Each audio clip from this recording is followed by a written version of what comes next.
I received my box set of the Black Books by Carl Jung about a week ago, and I realized that if I was ever going to give a review, then it would either be now, where I would show you what you get, or in a couple of years' time, once I'd had a chance to read it all and digest it all. So here's my preliminary review, let's call it like that, where I'm going to show you what this box set actually is, what you get inside, what it all looks like, and then, maybe in a couple of years' time, I'll have had a chance to read it all, and I'll give you my thoughts on what's inside. Let's get started for the moment with just an overview of the construction of the box set itself. The seventh diary right here is oversized, and so they've managed to find a nice way of presenting them all in a nice uniform box. This kind of block up here, it's just made of cardboard. It's reasonably well made, I think, given the overall price, which it's an expensive set, but it's not overpriced for what you're getting by any stretch of imagination. I think that at that price point, the quality is about right.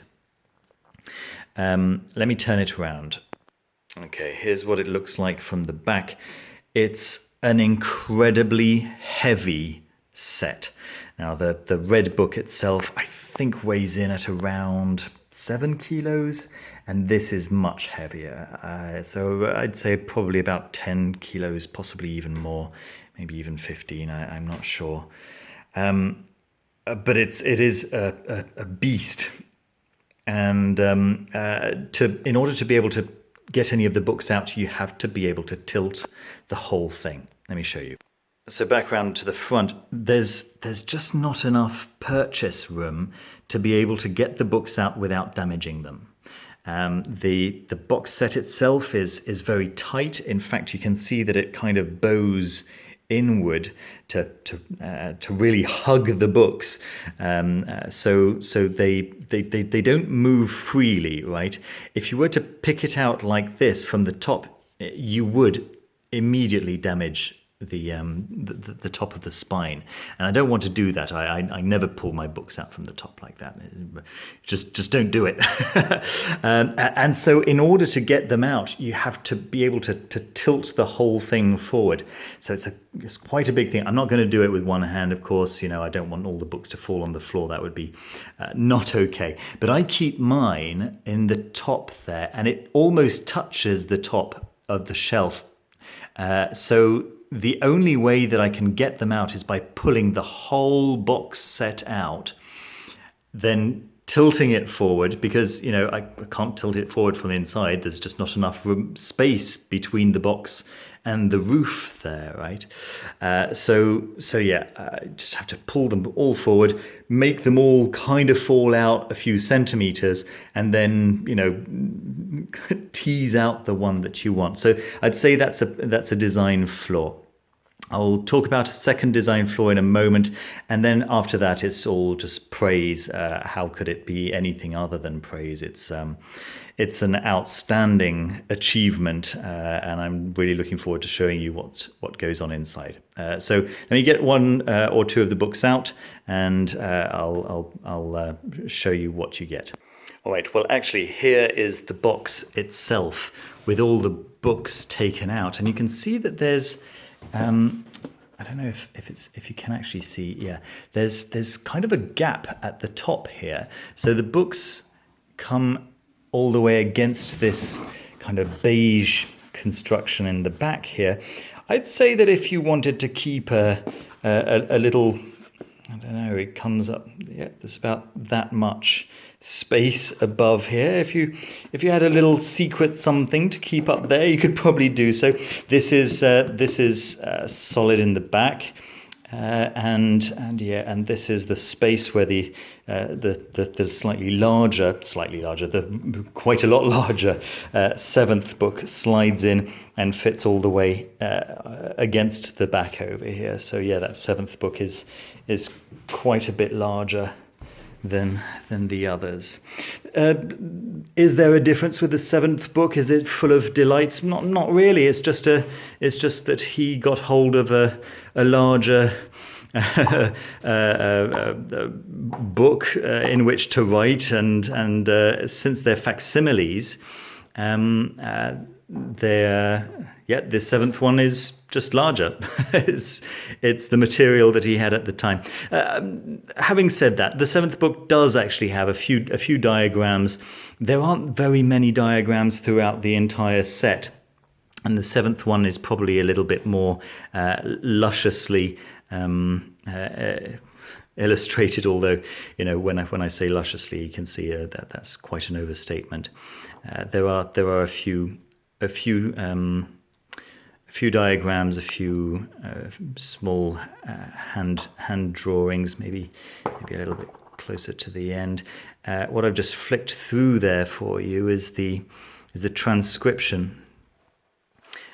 You can see that wherever there was an insert, the insert is actually shown in the context of the book. But if I turn the page there, you can see that it's as if you could just turn that little inside page, and this is what it looks like on the other side of that inserted page. So it's really beautifully done, really, really carefully done, right? And then there's the full transcription of the diary. I realize that I haven't even talked about what this is yet. I want to say diaries, but they're not really. They're notes about Carl Jung's investigation of his own subconscious. So between 1913 and 1936, I think I've got those dates right, Carl Jung spent a lot of time allowing his mind to fantasize about whatever it wanted. And he would make notes of these fantasies. And these black books are those notes. And he realized that the more he allowed his mind to go wherever it wanted during simply contemplation, right? The weirder the imagery started to become, but also the more cyclical it started to become, and so on and so forth. The first few books, I think it's the first 2 books, maybe the first 3 books, are the basis on which he made the red book, which I've reviewed in the past over there. I'll leave a link down in the description, of course. He took those diaries and he transcribed what he'd found in calligraphic form. These are the original diaries, right? So you get his handwriting, just the way that the most how to put it, the most direct account, right? The most just a very raw account of those encounters of his with his own subconscious mind, various parts of his mind. Yes, followed by transcription and copious notes. Some of these pages have got more notes than transcription, but of course it's not on every page. Everything is very, very well detailed, very and fascinating. There we go. The very first book is not a diary. You can see that all of these are, I'm calling them diaries, let's say notebooks, with a facsimile in the first pages in kind of grey, and then what's underneath is the transcription the translation into English. There we go. But this very first book is actually an introduction. Let me show you. And here we go, by Sonu Shamdasani, who did the introduction to the Red Book. And I guess it's Sonu Shamdasani who wrote all of the notes. The introduction to this is terrific. I'm about a third of the way through the introduction, so I can't really say that this is a full review. But what I can tell you is that what I've read so far has been fascinating, illuminating, and it doesn't stop at just an account of Carl Jung's life or even the context in which he was doing this, but also gives a whole number of ideas for further reading, possible influences, and so on and so forth. Shamdasani's background and knowledge and understanding of the whole context in which Carl Jung was writing all of this is beautiful. It's really quite edifying, and I found myself reading these lines and really going off into my own daydreams and getting quite excited really about various ideas popping up and just really enjoying the whole process. Yeah, reading about someone else's interactions with their mind does funny things to your own mind, I suppose. Very, very interesting ones anyway, and certainly good ones. Okay, the second design flaw that I mentioned at the very beginning was the material. The material with which this is made. It's so nice. It feels so soft. It's when I took off the plastic wrapping from the box set, I thought, wow, this is really, really lovely. Honestly, it feels so soft. But it's an absolute magnet for dust. It's dust just hooks onto it. I have to use one of these, to kind of roll it down, and it works very well. Just a couple of rolls, and it's clean. But I finish reading it. I'll leave it on a table, and I keep my house pretty dust free. I like to have a reasonably clean environment, and this set of books, that was specifically this book which I've been reading, this first one, right, has proven to me how wrong I was about the cleanliness of my environment. It's as if it sucks in all the dust that exists in the area.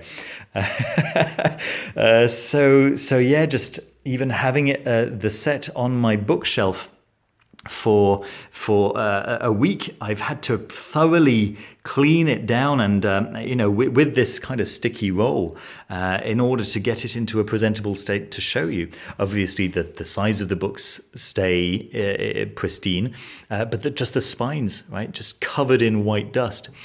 The other thing is that because the sides of this box kind of bow in a little bit, then when I put the seventh book in, it scrapes against the side. I think scrapes is probably the wrong word, but rubs hard. And because this is such a fine material, it kind of picks up a shine. Now, I've been able to get rid of that shine with a very, very slightly damp, clean cloth.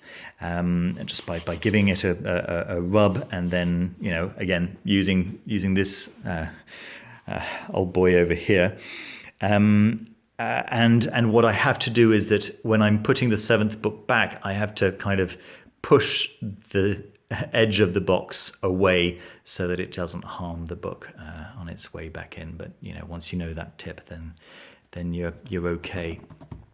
So there we are. That's kind of an overview, a very brief overview of the books. Let me show you the first book a little bit more, because in the back actually there's some good stuff which you'll want to see. There are many of the images from the Red Book right there, just as an appendix in the back of this introduction. And I guess it's for those people who don't have the Red Book, although 100% disclosure, I think that if I had to choose one or the other, I would go with the Red Book. Although I don't know that everyone would make that particular choice. The extent of the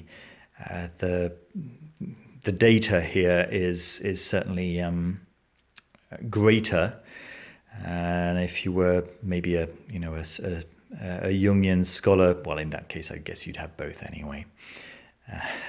But if you wanted the most information, then you'd probably go with the Black Book. If you wanted the most definitive, then you'd probably go with the Red Book. There we go. So all of this is appears as quite a large appendix in the back of the introduction book there, book number 1. There we go. Let me show you maybe as a final thing the end papers. So the end papers seem to be facsimiles themselves of the notebooks that Carl Jung was using. This was intriguing for me, actually. Actually, that seems to be a part of the book itself. This intrigued me. This is book number 2, right? Book number 2, and it's also notebook number 2. Now, I don't yet know. I haven't found an explanation in the introduction yet as to why this is book number 2. This over here is it doesn't have. Does it? No, it doesn't. But book number 6, if I can find it. Is this book number 6? Yeah, this is book number 6, and you'll see when I open it up, it's also, VI, that's the Roman numeral for 6. So that tells me that there should probably be a book number 1. I don't yet know why book number 1 doesn't have its own book, because book number 1 is the introduction. If I do find out, then I'll leave a comment, probably in the description down here, if I ever discover why there is no book number 1. Maybe there was a book number 1, but it was unrelated. Maybe they're intending to release it as a separate thing. I just have no idea. Everything that I've just said is speculation, and it could be any of of a number of reasons why book number 1 is not represented here. Could be that this is in fact book number 1. I haven't got round to reading the diaries yet. At least not reading them from cover to cover. I've had a cursory look inside, and that's about it. As I was saying, if I was to wait to have read the whole thing, then you would have waited a couple of years to get this first look at the collection, and probably would have been a shame. And also, as I say, nothing's preventing me from making that full review when the time comes, and when I've got enough understanding and knowledge of the contents. There we go, everyone. I hope you enjoyed the review. Don't forget to leave a thumbs up and subscribe down below if you haven't already, and I'll see you very soon with another video. Thanks ever so much, and take care. Bye-bye.